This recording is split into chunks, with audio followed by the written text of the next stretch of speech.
Hello, I'm André Cardé, and you're watching Sattui's Wine of the Month Club recipe video. We'll be cooking fried chicken today and pairing it with Sattui's 2021 Sauvignon Blanc. Let's give it a taste.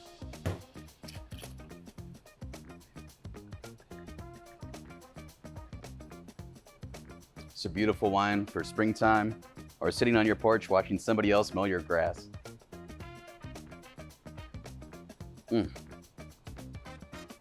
Let's get to cooking. We're going to start with an equilibrium brine. With that, we're going to take 4 cups of water.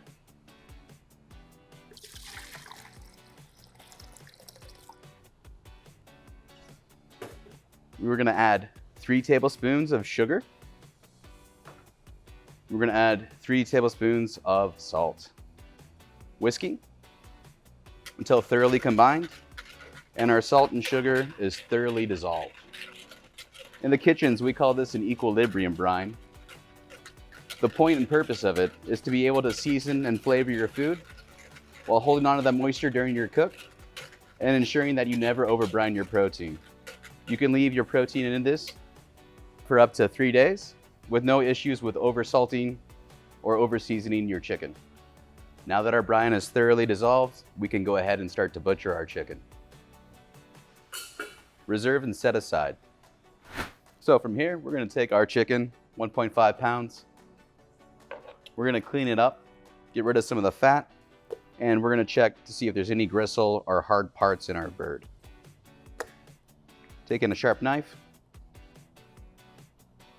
carefully clean it, and we're going to take our blade and just trim off some of this fat right here. From there, we'll part it out. Nice pieces like that. Cutting into thirds or halves. A little bit of cartilage. You want approximately about that size on your chicken thigh. Reserve and set aside. So we picked the chicken thigh because it's hard to overcook. It stays tender. There's a lot of good fat content within it, and it's going to stay juicy and tender throughout the whole cooking process. You could also use this same recipe on chicken breast, but honestly, I prefer the chicken thigh.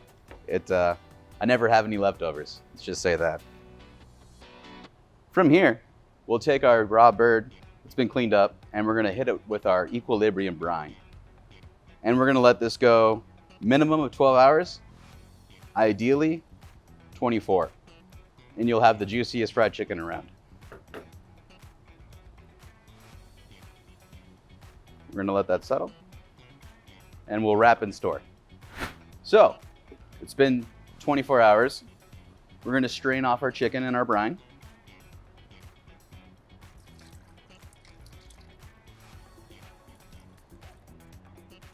Feel free to discard your brine.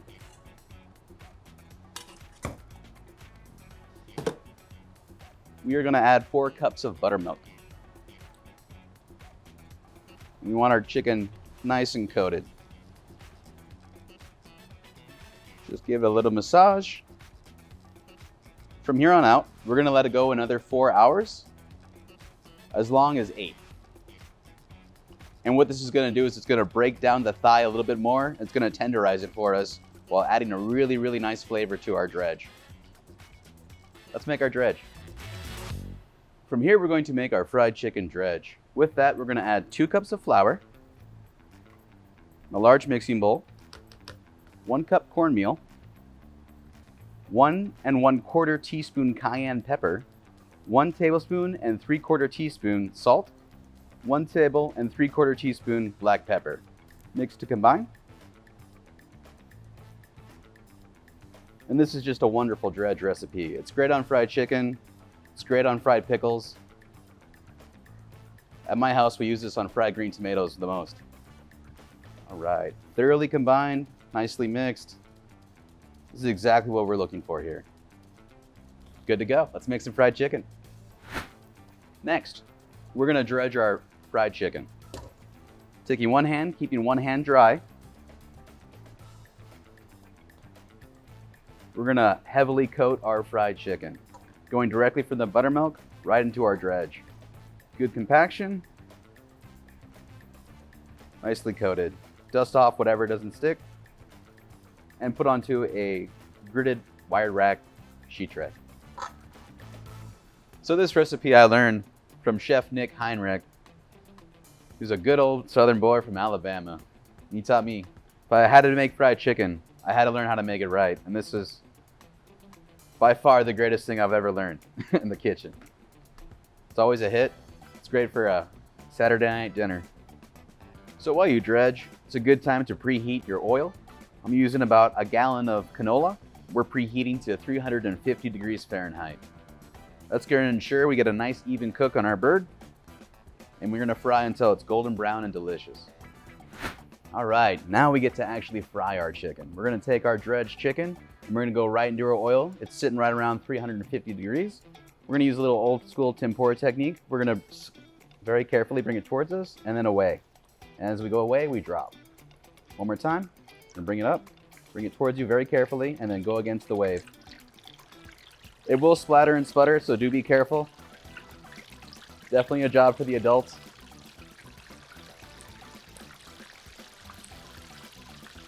And because of that, it won't splash you. Beautiful. As we fry, we can use either a spider or tongs to turn our chicken, ensuring that we get nice even color. When knowing that our fried chicken is done, we're going to look for a few things. We're going to look for golden brown, and we're also going to temp it with a quick read thermometer in the thickest part, and we want to see 167 Fahrenheit. Once again, 167 right in the center. We're hitting plenty hot on this guy. Beautifully done. Set aside. We can pull our chicken. Nice golden color. Other ones are temping just perfect. Make sure to season liberally. Flip. Here we're just using a simple diamond kosher salt. Seasoning both sides. Nice good coverage. And that'll help bring in that beautiful golden flavor. So now for serving to our family and friends, I tend to go for a little bit of hot sauce or some fresh lemon juice.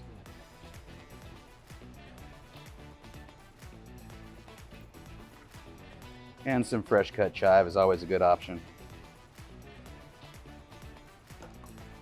Served alongside a fresh lemon.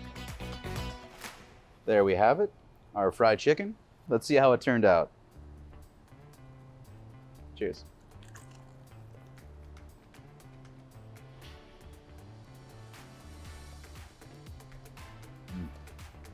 Perfect for a party with friends over, or for just a good excuse to crack a bottle of wine. Cheers.